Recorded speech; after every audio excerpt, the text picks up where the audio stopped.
Jeremías capítulos 13 al 15. ¿Cómo estás respondiendo ante las advertencias o los consejos que los demás te dan? Si nos ponemos en el contexto, cuando Dios o los profetas advertían al pueblo, había dos formas de responder a estas advertencias. Una era con orgullo, rechazaban o se resistían ante estos consejos, y la otra era con humildad, aceptar o simplemente escuchar lo que se les estaba diciendo. Entonces, la que se recomienda es con humildad para que todos vivan bien, para que se respire armonía. Sin embargo, todos eligieron responder con orgullo, rechazar todas estas advertencias. Esto es muy típico, que muchas veces de las que vienen a darnos consejos o que nos advierten de algo que posiblemente y muy seguramente nos vaya a pasar, solemos pasar. No sabemos por qué, pero somos así de cabezones. Lo difícil es aceptarlo y escucharlo con humildad. Entonces esto también es un gran reto y puedo llegar a entender lo que sucedía por esta época, ya que también había una gran desorientación y estaba complicado, por decirlo con una palabra suave.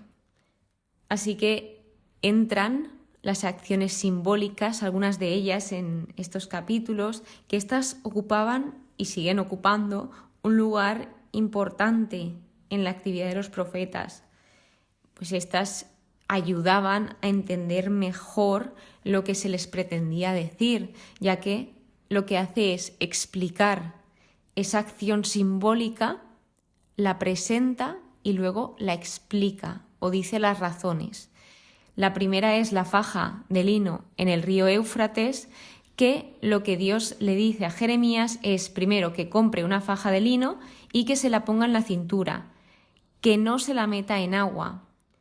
Luego la debía esconder en un resquicio del Éufrates y, por último, que del segundo paso al tercero, que me lo he enumerado, pasa mucho tiempo, le pide Dios que recoja la faja y cuando Jeremías va a por la faja, ésta se había echado a perder, obviamente no valía para nada. Y esto era para que entendiesen que Dios destruiría el orgullo o la soberbia del pueblo, igual que había pasado con la faja, porque al principio la faja, lo que hacía esta genéricamente era mostrar nobleza, mostraba prominencia, belleza, y vemos cómo a raíz de todos estos pasos que sigue Jeremías se echa a perder, que esto es lo que había pasado con el pueblo de Dios. Entonces, como a Dios no le gusta la soberbia, no le gusta el orgullo, porque estaban dañando a todas las personas de su pueblo, ellos mismos estaban dañando a ellos mismos. Entonces, lo que haría era, como había echado a perder esa faja, haría igual. Luego están los cántaros estrellados o la tinaja de vino, como le queráis llamar, que esto, curiosamente, empieza con un refrán, con un proverbio, diciendo todo cántaro se puede llenar de vino. Y esto, según el estudio, se refiere a que todo se cumplirá, todo cumplirá su propósito, todo saldrá bien al final. Luego sigue diciendo que claro, que se puede llenar de vino y ellos, el pueblo, responderá: ¿no sabemos de sobra que todo cántaro se puede llenar de vino? Claro, ellos lo entendían, entonces es cuando Dios entra con su explicación de lo que iba a pasar, que el destino de los cántaros eran o llenarse de vino, pero se les olvidaba que también se podían romper esos cántaros, esas tinajas de vino. Entonces, esto era su destino, que se iban a estrellar, se iban a romper. Y aquí dice que Dios no iba a tener piedad, compasión y lástima que le impidiesen destruirlos. O sea, ¿hasta qué nivel había llegado el pueblo de desobediencia, de rechazo, de maldad, de pecado, para que Dios diga esto? Es que cuando lo leí dije, ¿pero qué está pasando aquí? Aunque sí que es verdad que entendí cuando vi que Dios simplemente estaba siendo fiel a su promesa, porque Dios sí que fue fiel a su promesa en cuanto a si el pueblo obedecía o si no obedecía, pero el pueblo no fue fiel a la promesa. Entonces Dios realmente estaba cumpliendo su palabra, porque si no hubiese pasado esto, no hubiese sido fiel a su palabra, y Dios es fiel y Dios es justo sobre todo. Así que luego se les invita a oír, a escuchar, a que no sean altaneros, a que escuchen lo que les quiere decir Dios. Se les da esa oportunidad de volver a Dios, de arrepentirse, pero eso ya es algo personal de cada uno, eso ya cada uno es libre, era libre de escoger si quería volverse o no. Luego se preguntan el por qué les están ocurriendo todas estas cosas y Dios responde, dice, debido a tus muchos pecados, por cuanto me olvidaste y te fiaste de la mentira. Recordemos que el pueblo estaba engañadísimo y prefería fiarse de la mentira, creyéndose que iba a venir paz, que todo iba a estar bien, cuando Jeremías daba toda la cara y decía, esto no es verdad, esto no es cierto, y por eso querían quitarse de medio a Jeremías, porque Jeremías no les estaba diciendo lo que querían escuchar, pero sí que les estaba diciendo la verdad, de que si seguían comportándose así y haciendo todo lo que hacían perjudicando al pueblo, iban a acabar en un juicio. Entonces ellos persistieron y negaron humillarse ante el Señor, y luego viene la gran sequía, que aquí en este capítulo se encuentra un diálogo del pueblo y del profeta con Dios. Aquí lo que pasaba es que no había lluvia en la tierra, y esto era un problema de vida o muerte en las sociedades antiguas, porque la mayoría se ganaba la vida con la agricultura. Entonces, este diálogo, pues, según he visto en el estudio, es como una imaginación profética. Pensaba que era algo real del pueblo y Jeremías con Dios, pero no lo tengo claro, así que lo comento para que lo sepáis, que aquí estoy en duda de que pensaba que eran palabras sinceras del pueblo, pero claro, no sé ya si es el pueblo literalmente hablando con Dios o un escenario, un modelo de arrepentimiento, pues piadoso. Así que lo que hace aquí es empezar el pueblo reconociendo, confesando absolutamente su culpa, que eran muchas sus apostasías, que habían pecado contra Dios, lo nombran como Salvador, que Dios es Salvador. Dicen, pues tú estás entre nosotros, Yahvé, y por tu nombre se nos llama, no te deshagas de nosotros. También hacen ese llamado a la misericordia del Señor.